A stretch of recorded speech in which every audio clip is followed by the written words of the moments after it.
Yo, dog, Kenny Boucher here, Next Level Painting, hitting you up on the literal best of all days, coming to you live from the Beats Lab in Hollywood, California, on deck with GT Studios. This is a brand new sponsor. We're going to be working with some of their minis. Man, I am so excited about this project. Take a look at the dimensions of this orc.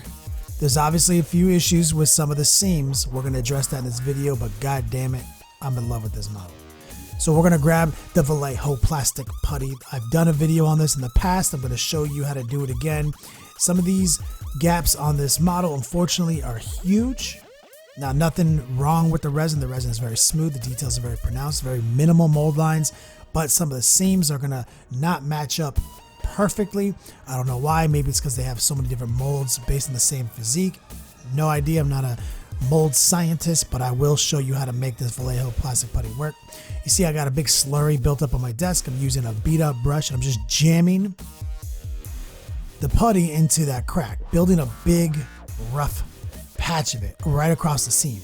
And then I'm just going to start feathering it back and forth with a little bit of moisture in the brush, almost like if you've ever done concrete or anything like drywall. You're letting it rub up against that seam. You're trying to feather it up over the seam to jam the excess into the hole and feather onto the raised surface above. You'll get the hang of it in about 2 seconds, I promise. It's just a little bit of a back and forth process. Once you feel good about the seam, then you just try to subtract excess putty from the other raised areas. It can be a bit of a back and forth process. It's pretty easy ultimately, and sometimes it will take 2 passes. We're going to do 2 passes here in this video. The seams are kind of big. Now you could do the same, or if not a similar thing here with just straight up green stuff, but I find that the Vallejo plastic putty, when done correctly, feathers seamlessly into the model. You cannot even tell it's there. You can see how we're jamming it in there. It's kind of a mess, but if you really look at where the really thin putty is interacting with the gray resin, you really see there's literally nothing to it. It's just water. So it's going to dry so thin, it's ridiculous. I mean, I'm still going to try to get as much of it off as I can, subtracting it with the brush. I think eventually I'm going to get frustrated with this brush. I like this brush for the application, but not the feathering process.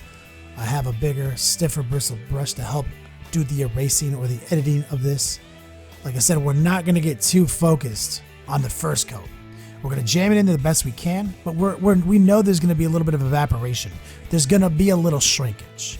That's because we're adding so much liquid to it. See, we're going to put this Band-Aid right across his tricep where it meets his deltoid. We're going to jam it in there. You're going to see it's very moist. It's kind of pulling and draining down to his elbow. We're just going to get rid of it. We're going to scribble it out, scratch it out, and we're going to start feathering. Now, I just upgraded brushes. I got frustrated. This is a much better brush, much stiffer, rounder tip. And you can see how we could just easily flick away the excess residue that's pulling up around some of his bigger muscle bellies. There we go. A little bit of light brush pressure.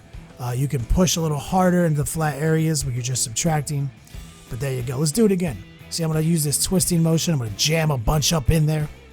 We're going to sneak around, get to that. I mean, look at the size of that gap. Like I said, GT Studios, the freaking composition's beyond amazing. Quality is very solid. They just have a little issues with their seams, and this is how you solve that problem. Even some of my other favorite companies have this problem. That's why you got to keep a little pot of Vallejo plastic putty on deck at all times. We're going to sprinkle a little water on the old cardboard there, and we're going to begin the same process of feathering and manipulating how all this putty we put on there to try to jam it into the crack, feather it up over the ledge. We want it to blend seamlessly. We don't want there to be any kind of abrasive or textured surface there. I want it to be invisible once you've primed it. I promise you it will be done correctly. We're going to switch over to our big brush, do some subtractive method right here. We're going to just pull some of it off on the muscle bellies. You see how it just pops it off. We're going to dry it off on the construction paper every now and then whenever we're getting some excess residue. Solid brush here. Stay active. Use a light touch when you're getting close to that seam. Like I said, you're gonna really quickly understand which directions you need to be going with the seam. If it's a little bit raised above or below, you know how to push that putty. It's pretty easy to understand. So we got a bunch of the seams here. It's looking good. We're gonna let it dry so we can witness the shrinkage and then do a quick round 2. Here he is. Now I can see in some of the seams, there's some bubbles appeared. where it evaporated away, no big deal. The second pass is 10 times easier and faster than the first pass. We're just gonna jam a little bit right there. You can see a couple holes showed up. And now that you can see how it's all kind of dried, you can see the discoloration to the resin, but there's literally nothing there. It's just a staining. It'll prime right out. You won't even see any of this shit. You see, we just shoved a little bit more in that crack, fix those holes from this evaporation process, grab a little bit more water, jam it in there. But this is almost like doing one thin coat and then a second thin coat. The second coat's always a little easier because we've already built up sort of the framework. And this is kind of the biggest, absolute biggest gaps I would ever attempt with the plastic putty. If it was any bigger, absolutely would have used some green stuff, no doubt. So you see we got a good look here, and we're just gonna continue feathering it, just blending it into his muscles to nothingness. Too easy. This technique works real well. It's pretty easy to do, and it's low stress. All right, let's grab this huge hole that I somehow missed on his other bicep. We're gonna jam a little in there. Reach in with our bigger springier brush, just jam it in there. Let it find purchase in that seam, and then we're just gonna keep pushing it and pile it on top of itself, and then smooth it out as we've been doing. There you go. It's almost like glazing technique. I mean, it's not. This is texture. This is paint. And this is not paint. This is literally putty. We're gonna jam it up on his neck seam. I almost forgot that he had a little seam on his neck. This one's much smaller, much tighter fit than the rest. It's gonna take him just a few seconds to lock this in. Too easy. I mean, this guy reminds me of old Image comic books, Todd McFarlane style. He reminds me of The Pit. You guys remember that comic? I mean, the composition, so heroic. I cannot wait to get paint on this model. Definitely check us out live on Twitch. I will absolutely be laying some paint down on this dude's jackness. The dude is swole. Anyway, guys, thanks for checking out this video. Remember, you guys can always support me over on Patreon. We can do 20 videos a month. Play on, players.